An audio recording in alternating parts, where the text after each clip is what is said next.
Hello and welcome to my longevity kitchen. It happens to be a Sunday, which is the day that I prep all the fun things. And today we are going to ferment beets into Beet Kvass. I heard about Casey Means talk about this in her book, Good Energy. And I thought, Beet Kvass, what is that? Thank God I had the Art of Fermentation that my son had bought me in 2023. So Christmas of 2023, he bought this for me with high hopes that we would be making the beer and wine and other alcoholic beverages in here. However, we're not doing that, but we are making Beet Kvass, and I was so happy that there was some general direction on how to make that. There's not an exact recipe, so you do have to kind of figure out how you like to make it, but it did give me the general idea of how to make this, along with something called lettuce kvass, which I'd like to try, and if it comes back tasting yummy, I'll show you how to do that too. At any rate, so the Beet Kvass, here's what we're gonna do. We are gonna take unpeeled beets. We're going to wash them, of course, but we want the peel on them because that's the bacteria, the healthy bacteria that's going to ferment and help create a beverage that's good for our guts. So we're going to do that. We're going to use a little bit of salt, and we're going to put about a pound of beets in this container, which is, what is it's looking like 4 pints maybe. And we're gonna put a pound of beets in here, got a teaspoon of salt, a bunch of water over the top of it, and we're gonna let it sit for a week. And I have some back here that has been brewing for a little over a week now, and we're gonna check in on it. If it's ready to go, I'm gonna make that for you too, so you can see the whole product from beginning to end. I did do this on my Instagram channel. I had to kind of do it over a few posts, and it was quickly realized that maybe YouTube is the better format for this. So that's what we're doing today. So let's wash the beets, and we're going to chop them up, and then we're going to pop them in here, and we will do the finished product. All right.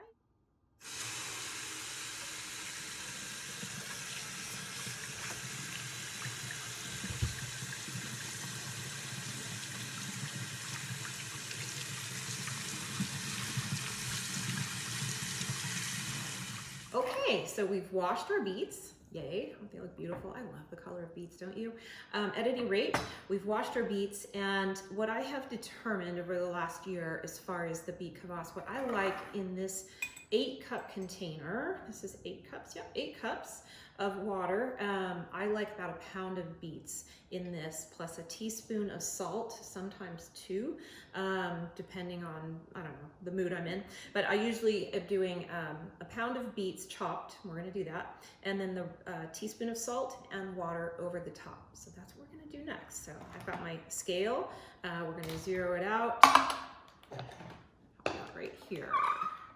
And you're gonna see I've got a golden beet here. They were just out of the red beets. Actually, you know what we can do?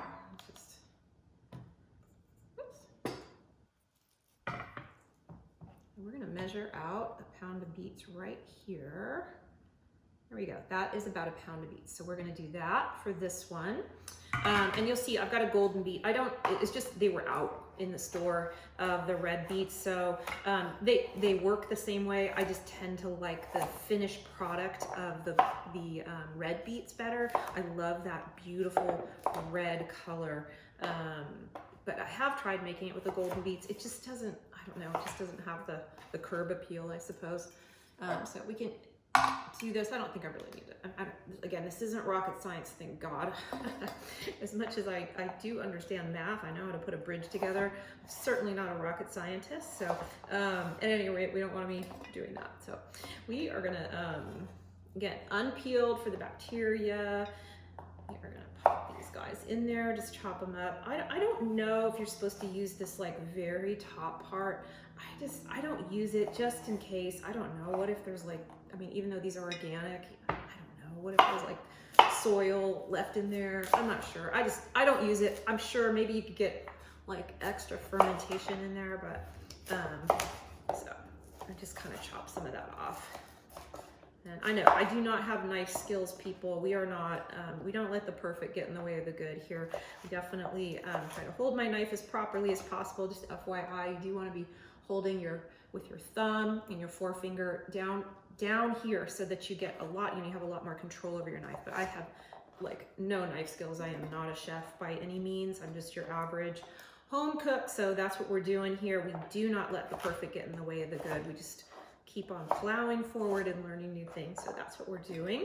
Okay, so we're gonna fill this up. Now, I've been experimenting with spices, and I'm super excited because the next batch, the batch that I'm about to strain out for you guys, is the first time I have put in ginger and fresh turmeric, some peppercorns, and I put in some cloves, and I may have put a cinnamon stick in there, but I can't remember. This is how I cook. At any rate, so I'm gonna see how that tastes. This batch, I wanna kind of go back to my normal just in case I don't like all those spices, but a friend had told me about how she bought some Beet Kvass at the store. She told me what she paid for it, and I couldn't believe it. I thought, oh my God.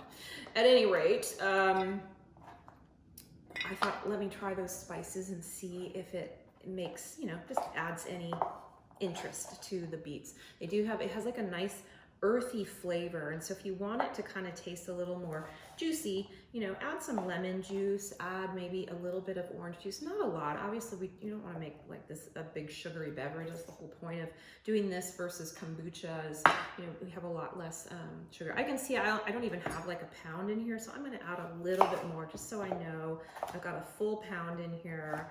That just seems to be the sweet spot I've been working with lately.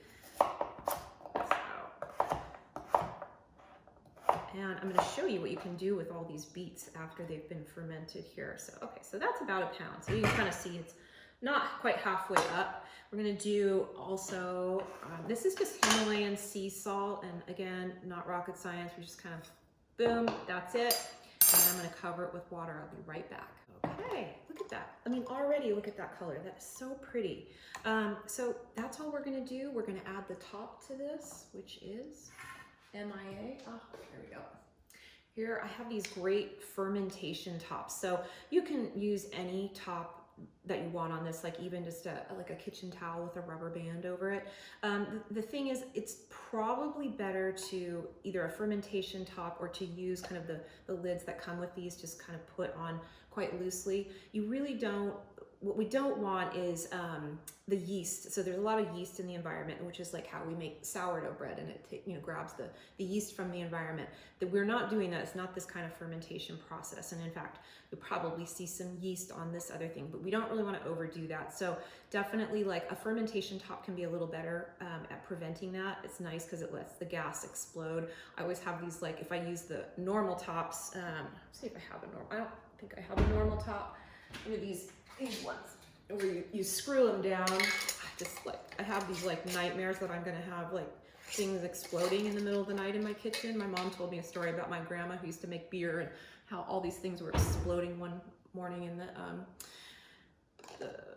the basement. So at any rate, so I got these fermentation tops. It's kind of nice. It lets the air escape, but nothing goes in. So again, it prevents the yeast a bit. I mean, obviously there's a little bit of air on top, but just close it up.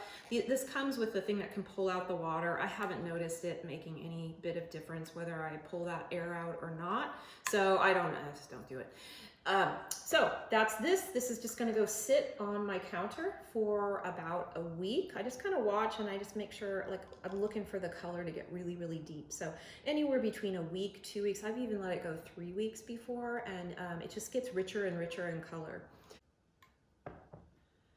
Okay, so this one has been fermenting for, like I said, a little over a week, and you can already see it's quite a rich color, and you can kind of see some funny looking bubbles along the top. But this is the one that I put the turmeric and the ginger in and a few other spices, so I'm excited to try this.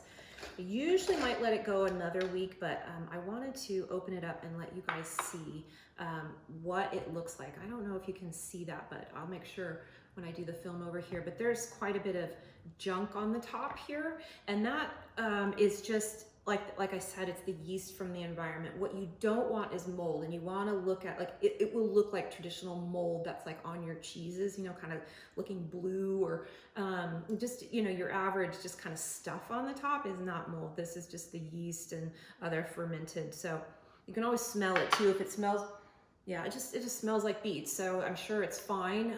Mold, most people know, mold, it just smells kind of gross. So you'll know what it is. I've never had it, but you can kind of look on the internet and see, like, just Google Beet Kvass mold, and you'll see quickly. It's like, it's black or blue, kind of those green moldy clumps.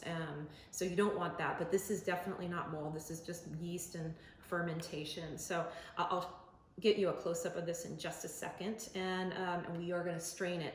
Just a hot tip on straining, or anytime you're working with these things, this isn't the day to wear white. So beets will stain, and they'll stain forever. I mean, you can see my cutting board already kind of looks yucky. Same thing with turmeric. So just, like, you'll see I'm wearing black, or I try to wear like a red color, or I actually do have an apron, but I don't wear it. And I do strain it over the sink as well, kind of deep in my sink. You just want to, use that forebrain a little bit, because these things do splatter and spill sometimes, and, stuff happens. So they call them accidents because we don't plan on them. So at any rate, let's go strain it. Okay, so you can see here, this is just that yeast. It's not a mold, so it's kind of bubbly. It smells just like beets. It's, and sometimes this little bit even gets little white, almost just like yeast in there, but bubbles are okay. What you don't want, again, is mold, and you'll just have to Google it. Luckily I've never seen it on mine, but and I just kind of stir this in, maybe not usually with my finger, because now my finger's gonna bled all week. Anyway, that is your basic yeast, fermentation yeast. So all good here. All right, let's strain this. So it's always kind of wiggity here, a little funny setup. I'm sure you can come up with a better one, but we do need to, obviously we need the funnel to get it into the bottle, and then we need the strainer. I'm sure there's a better way to do this, but this is how I'm doing it. And you can see it kind of splashes about. Just, watch that you don't overfill. And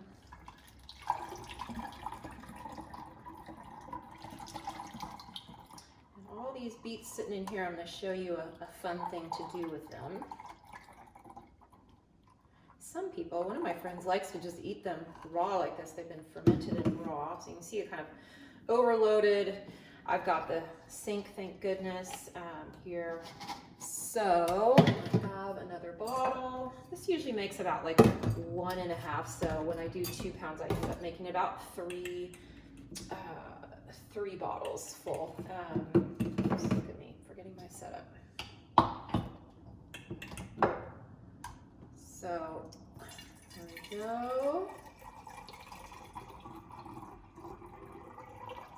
And I've got another batch there, but I'm gonna let it go another week and just see the taste difference. I mean, if you learn anything from me, I hope that you learn that cooking is just one big exploration and experiment. It's really just, it's never about getting it perfect. We're not baking here, we are cooking, and cooking is just, it's just one big experiment. That's how everything new gets made. So anyway, here's the beauty of the sink. You can just rinse everything off and dry it up, and you are good to go. So that is a lovely bottle of Beet Kvass, and I'd love to tell you that this lasts a week in my house, but unfortunately my son drinks this like there's no tomorrow, and this is probably going to last about 2, maybe 3 days if I'm lucky. So anyway, I cannot keep the production up.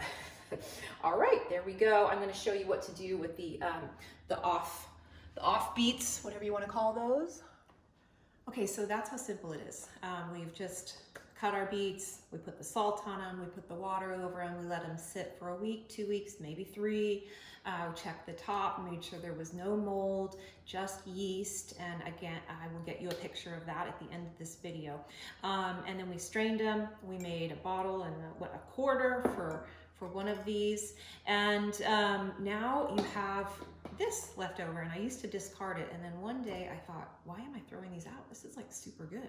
So I thought, why not grind them up in now this is just a miniature food chopper. If you have a large one, you could do a large batch of this. I don't eat too much of this, so I will probably throw away some of these, but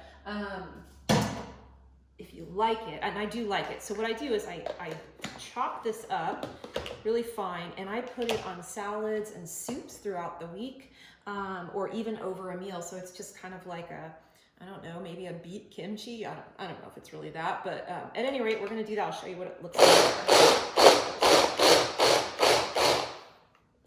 Imagine you can do it in a blender, but I don't know if you can see that there, but so it's just like this finely chopped fermented beets, and this has got the ginger and the turmeric in it as well. So we'll see what that tastes like. It's, again, cooking is just one big experiment. We don't do anything perfect here. We just experiment and course correct if we don't like it, and repeat if we do like it. So that is it for Beet Kvass and the beets. I hope that you've enjoyed this video. I think I'm supposed to tell all you YouTubers to like and subscribe. I'm not that pro. I just want you guys to make some cool stuff. Hi, it's me again. I forgot there was one more thing on the Beet Kvass I wanted to share with you. Here is a fun drink, and it seems like an adult beverage, but it's not in any way. But this is the Beet Kvass that I make at night. And I just want to, so it's gonna be some Beet Kvass, some sparkling water, and a little spritz of lemon. And I do this at night. It's like in lieu of wine. And for me, like, isn't that just such a lovely sound? Let me see if I can do that again for you. The sound of the wine glass, the stem hitting the counter. I love that sound. I don't know why that's just instantly relaxing. Certainly more relaxing than the actual wine itself. Anyway, so I'm just gonna do, you're gonna have to figure out what you like, but I do about, I don't know, half and half, something like that, maybe 1/3, 2/3. I think it's gonna end up being about half and half. So half Beet Kvass, half sparkling water, and yeah, about like that.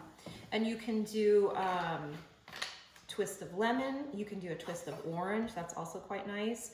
I'm sure there are other creative things you can add to this, but that's what I do, and I just find it really like a nice relaxing way to just sit and I read at night, and so yeah, so cheers. I'll just give that a little stir.